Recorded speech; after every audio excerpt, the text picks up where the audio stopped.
compare it to Lego if you want, as it has many different building blocks like sources, destinations, filters, parsers, rewrites, and so on.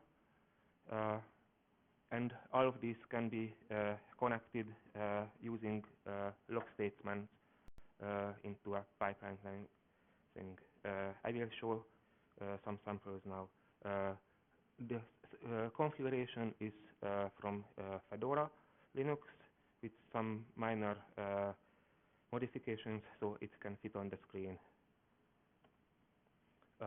Syslog-ng configuration starts with some global options, declaring the version number of the used syslog-ng version. One can also include other configurations from here. scl.conf refers to syslog-ng configuration library, some configuration snippets, for example, to find credit card numbers in logs and stuff like that. Then come some global options like flash lines, which defines, in this case, that write each message as soon as it arrived, that syslog-ng keep the original host name, and so on. Next, one needs to define sources where logs are coming from. The first one is quite generic. The system source is Jolly Joker kind of source, as you don't need to define your sources on each different platform you use, like on System 5 with devlog, System B with journal, or Sunstreams, or FreeBSD has completely different log sources, and so on. But if you use system, it will automatically find the right system sources for you. Internal is for syslog-ng's internal messages, like if it cannot connect to a destination, it will write itself an error message or other status messages. The other example is network source. It's UDP listening on all IP addresses of a machine on port 514. Next, here is a set of destinations from the Fedora config. So you can type your logs on the console, which counts as a file destination. Here you can see in the middle that global options can be overridden. Like here, mail logs can come in large numbers, so it's better not to sync on each line, but only after the end. And at the end is an interesting destination. It's TPI, meaning that if there is something extremely bad happening on the machine, then all of the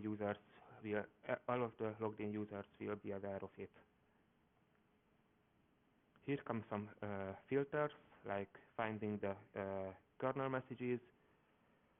One can use Boolean operators to create complex filters. This is how you define var log messages, authentication logs, and so on. And here comes the most important part of configuration. It's how all of these are glued together. It's the log path.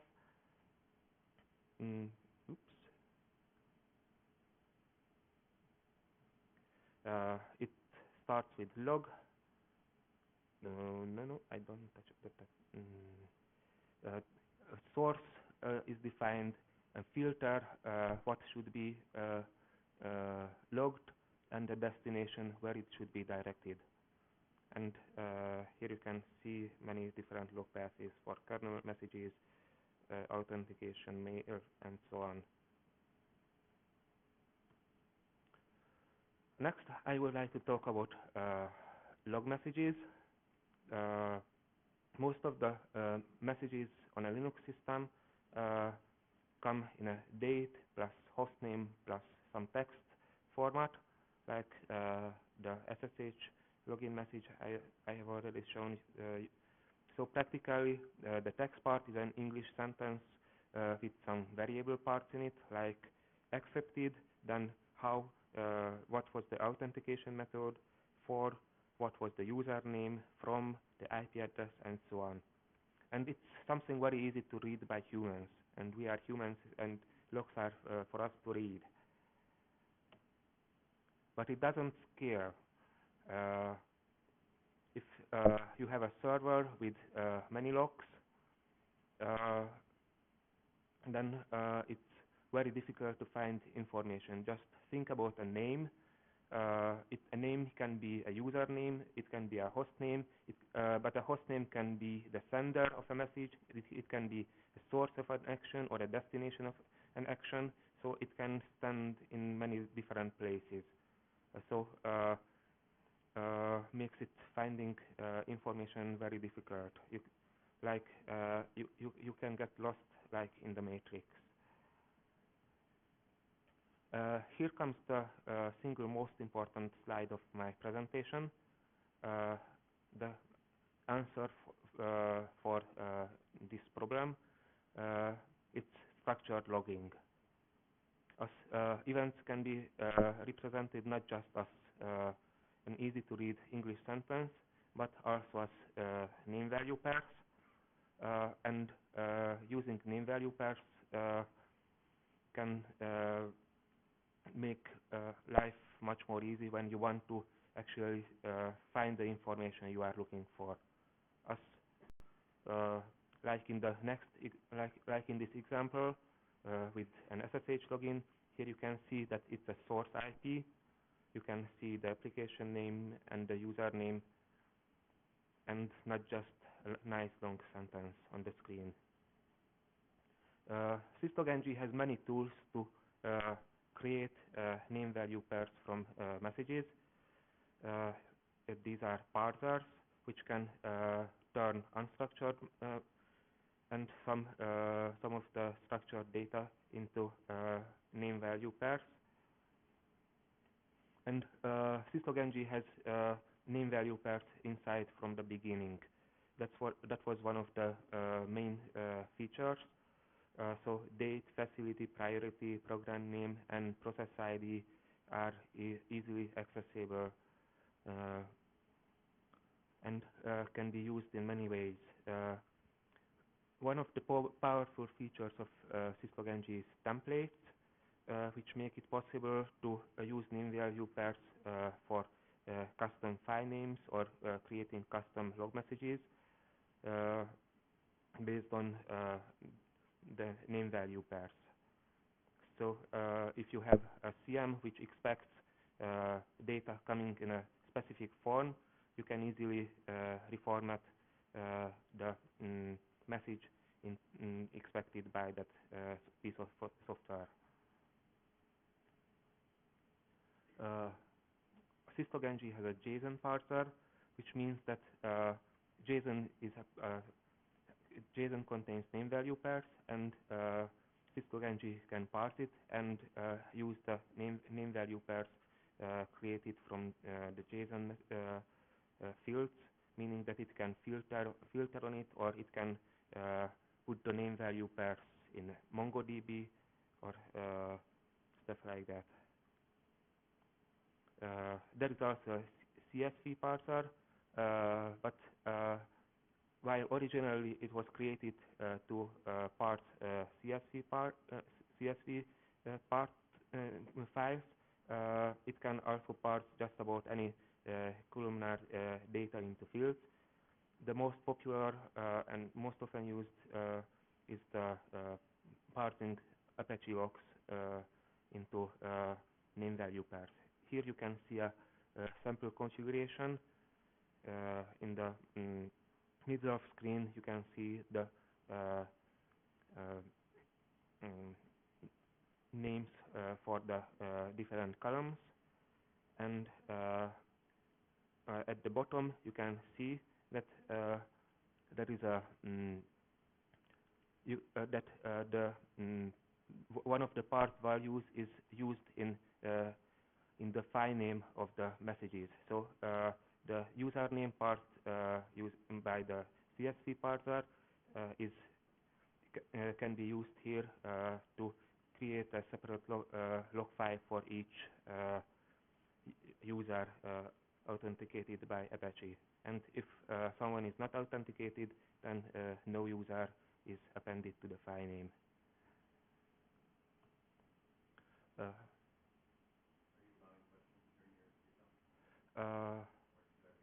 I would prefer at the end, if possible. PatternDB parser is the next one. It can extract useful information from unstructured log messages and create name value pairs based on it.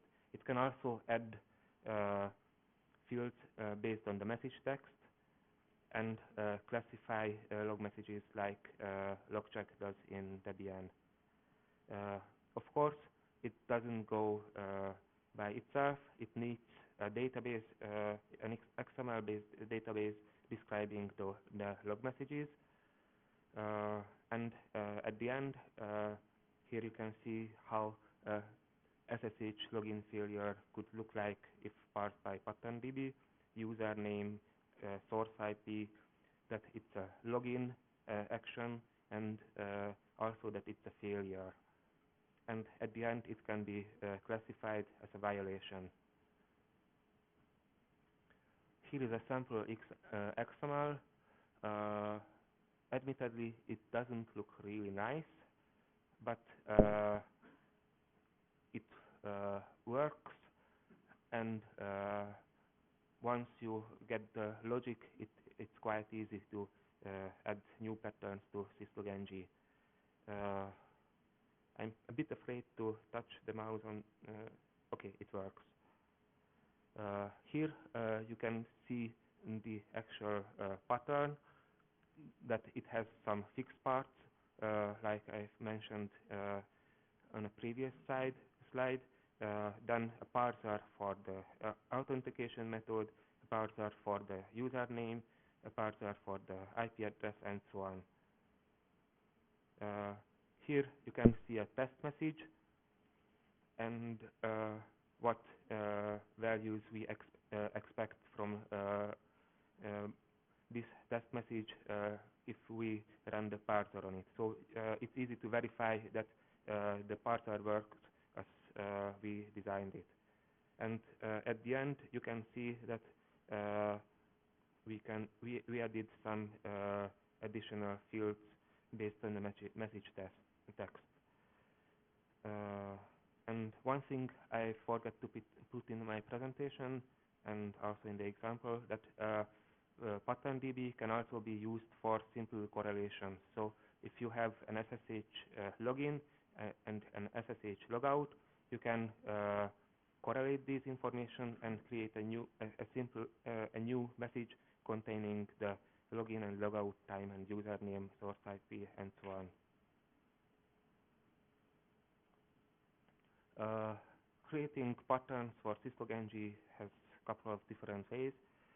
First of all, there are some sample patterns on GitHub, which you can download mostly for login, logout, and some Windows docs, some SMTP messages. And if you have your own logs, you can always add new patterns to syslog-ng by using an editor. It can be done by an XML editor or any text editor. I would recommend using syntax highlighting. Other way, editing XML can be sometimes tricky. There is a command line tool which can be great help when creating patterns. It's called PDB tool, which can help you to test and debug patterns. If you have multiple patterns, merge them into a single file, or if you have older pattern files, then you can convert them to newer versions. Another way of creating patterns for syslog-ng is Puppet. It has a bit more friendly format, especially if you use Puppet. It follows the look and feel of the XML file, but a bit more easy to edit by a human.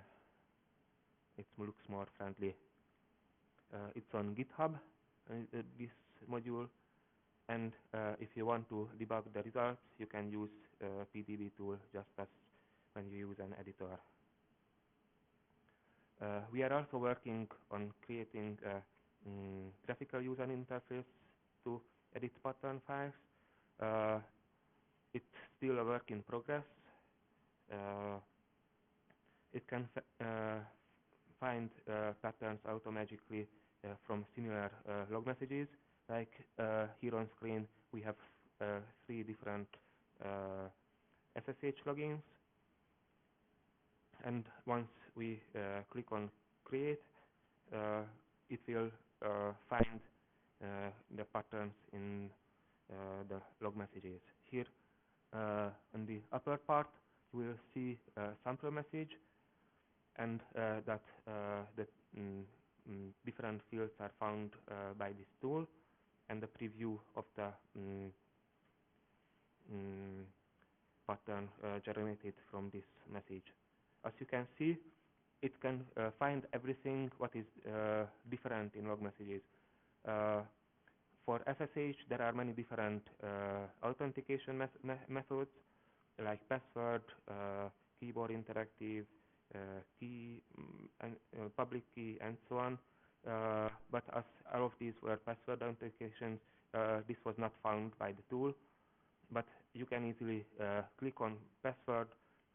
It will create a new field for it, and in the lower part of the screen, you will be able to give it a name easily. And once ready, you can verify the results that all of the fields are found as expected. Okay, here comes a tricky question for you. Which syslog-ng version is the most popular? What do you think?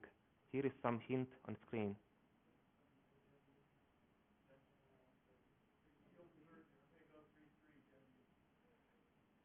3.3 seems to be the most popular. Are you sure?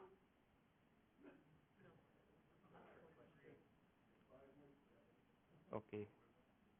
One more guess? Okay, here is the answer. 1.6. It's about 12, 13 years old. It's not supported anymore, but it's running on more than 50 million Kindle machines. So this is definitely the most used version, I think. Okay, let's come back to some more serious topics. Recently, language bindings were added to syslog-ng. The primary language of syslog-ng development was until now C, as it helps us to create very high performance log collecting and processing. And this way, syslog-ng can process a lot more messages as logging solutions written in interpreted languages. On the other hand, there is a problem that not everything is implemented in C. Just think about Hadoop, Kafka, and so on, where the official libraries are created in Java, or for Google API, it's Python, as far as I know, but some people insist on using Perl, and so on. So, and also doing rapid prototyping to test something is not so easily done in C. So during last year, a couple of programming languages were added to syslog-ng, Lua, Perl, Python, and Java. These are available as to be used as destination, and there is a special one. One can write a monitoring source in Lua. I will talk about it a bit more in a minute. The interpreter is embedded in syslog-ng in these cases, which has the advantage that the messages are not just given to the applications written in these languages, but also error handling is possible. As previously we had the program destination in syslog-ng that an external application could be run by syslog-ng, but in this case it's a fire and forget, as syslog-ng forwards the message to the application, but it never knows if the application could process it, it could forward it, store it. It just knew that it was forwarded to the application. Using these embedded interpreters, one can write proper error handling and be sure that the message arrives to its destination. Syslog-ng can either forward the message part, or just a message part, or a full range of name value pairs to these applications. So here is the monitoring source. Monitoring source is running a script, in this case Lua script, in a defined time interval. On screen you can see 5 seconds. You can set the script name and what function to call from it in the source. And in this case I used the Graphite destination, as Graphite can be used for visualizing and monitoring systems. And here you can define how the message is forwarded, the IP address and the port number where Graphite resides, and template what fields are sent to Graphite. In this case, any name value pairs starting with VM-stat. At the end, as usual, there is a log statement which connects the source to the destination. There is no filtering in this case. And here you can see the results. This was done on my laptop a couple of months ago. VM-stat values forwarded by syslog-ng to Graphite using the monitoring source.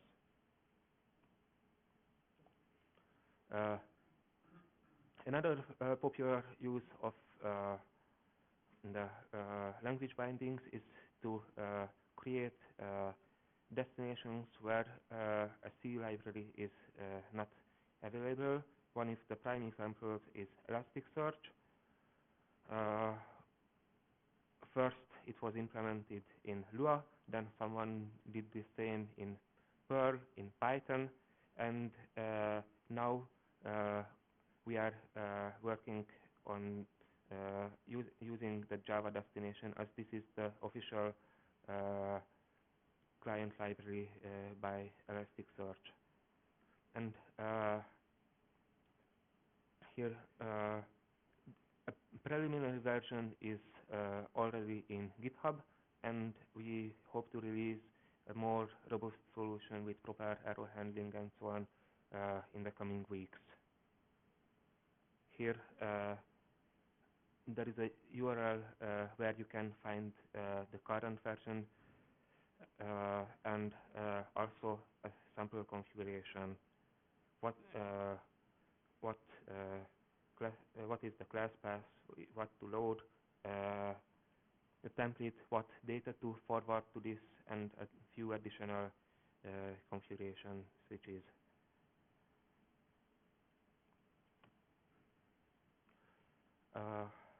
The next topic is central management. There are many ways how you can manage syslog-ng centrally. It was also done part of a Google source code project. You can do this from Puppet, Salt, Ansible, and as far as we know, Puppet is the most used one. I'm aware of an installation where more than tens of thousands of machines are managed by Puppet for syslog-ng, which is quite a nice number. It can install syslog-ng. It can also install the submodules of syslog-ng, like many parts of syslog-ng in Linux distributions are put in separate packages, so you don't have to install all of the dependencies for all of the different sources and destinations, but there is a core package and some sub-packages implementing JSON, implementing Redis or anything else. And this Puppet module can take care of this also. Not all of the syslog-ng configuration features, but most of them can properly be described in Puppet, and even those not in proper Puppet configuration language, those can be put literally in the Puppet configuration and be used. As far as I know, it's the Boolean operators and filters which are not yet implemented in Puppet, but hopefully this will be also fixed soon. One of the most recent developments in syslog-ng is interactive syslog-ng. Parts of it are already committed to into our next alpha release, but not everything yet. This way you can see which path a log message takes inside syslog-ng, set up breakpoints, and see how the message looks like at that stage. Like if you have a rewrite in your configuration, then you can print the message before and after the rewrite. You can print it using different formattings. You can follow how one of the variable changes as the log message goes through syslog-ng. So it can help to solve problems in complex configurations which are not so easy at the moment right now. And this tool has built-in help and tab completion, which also makes it very easy to use. If you want to try it, I hope it will be on GitHub also in the coming days or probably coming weeks. I got a promise just recently. I don't know how many of you are university students here, but I would like to mention that, as I already mentioned many times during the talk, that we participated Google Summer of Code for the past 3 years.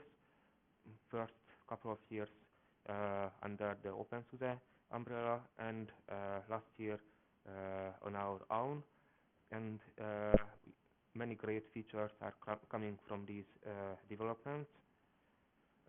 We hope to participate also this summer, as Babel Fish needs some more modules to be perfect.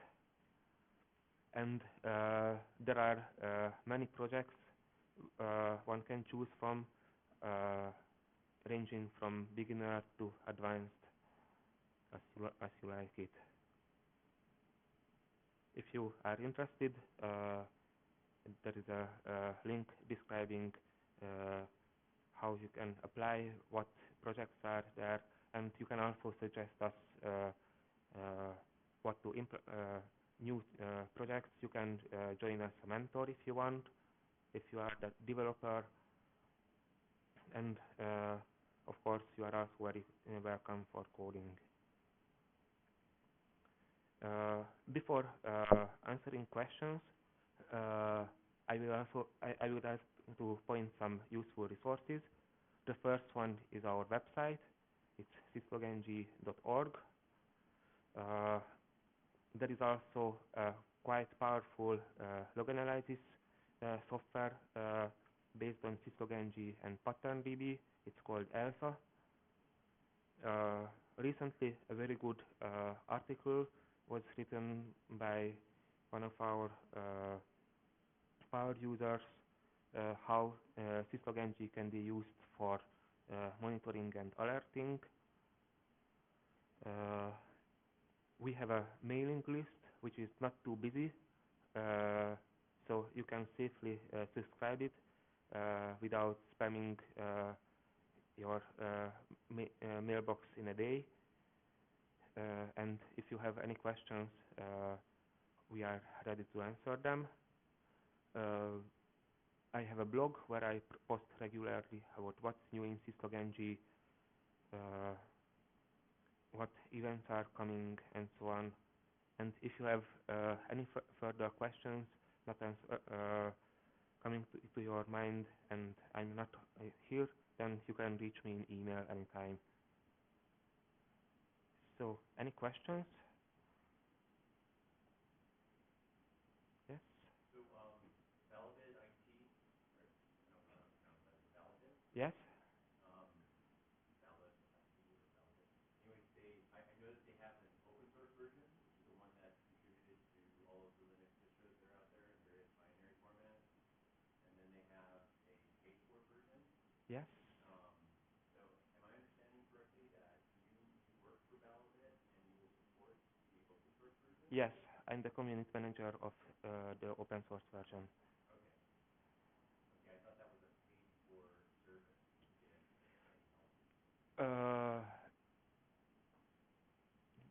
The paid for service is if you use the other edition, the closed source edition. The mailing list is for the open source edition, and all of the syslog-ng developers are there. So if you have even low-level questions, we can answer it anytime.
Actually, we looked at it.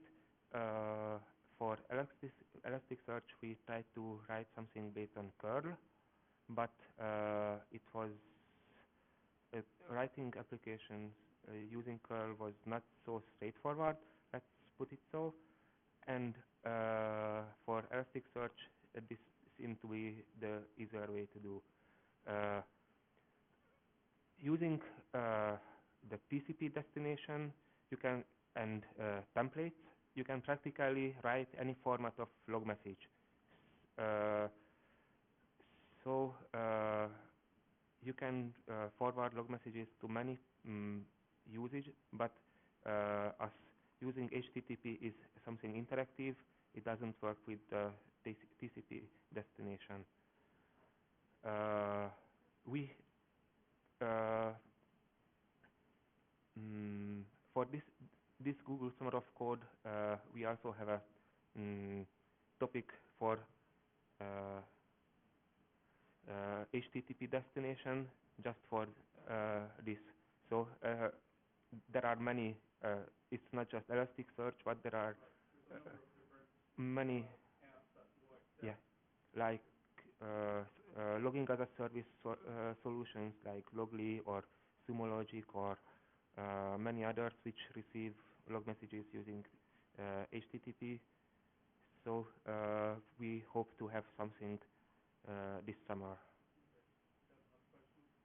Okay, I think I saw earlier on that you showed an example of an Apache log entry. So do you actually have a list of all the different types of logs that you might be able to parse besides just syslog?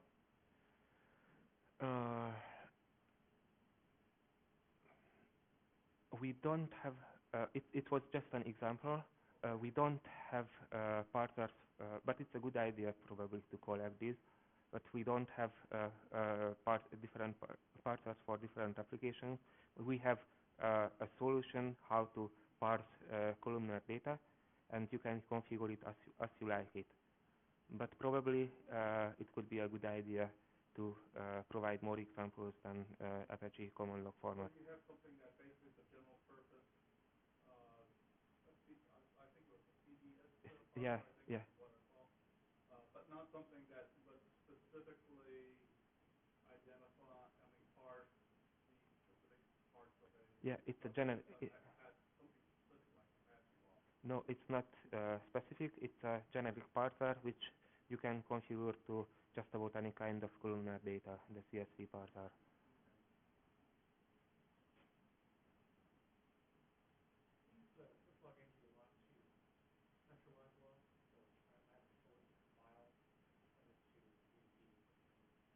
Yes, it can do that.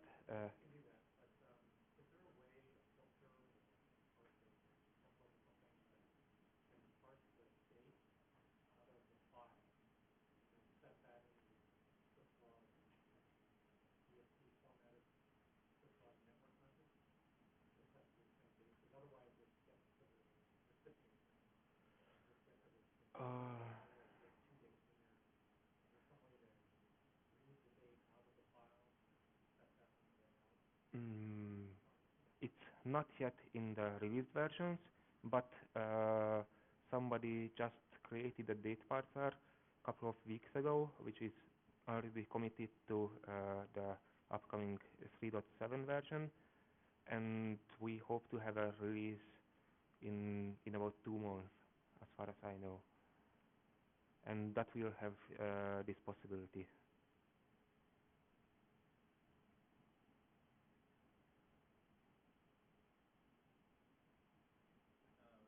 You have support for the journal, and I thought you said you showed a slide on the JSON format.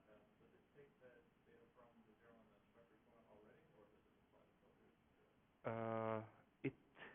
It reads directly from the journal using the API. It reads everything, and you can filter based on the you can filter it just as any other log messages in syslog-ng. Yes. So yeah, so I found that kind of interesting also because the journal, result is already has a tremendous amount of information. Is all that no data is actually lost, that all that data is is converted to like your syslog-ng format? Yes, all of this can be converted, at least the public data, as some of those are not available using the API as far as I know.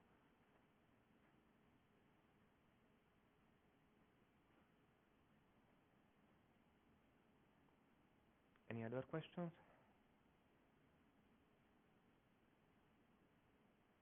No, thank you.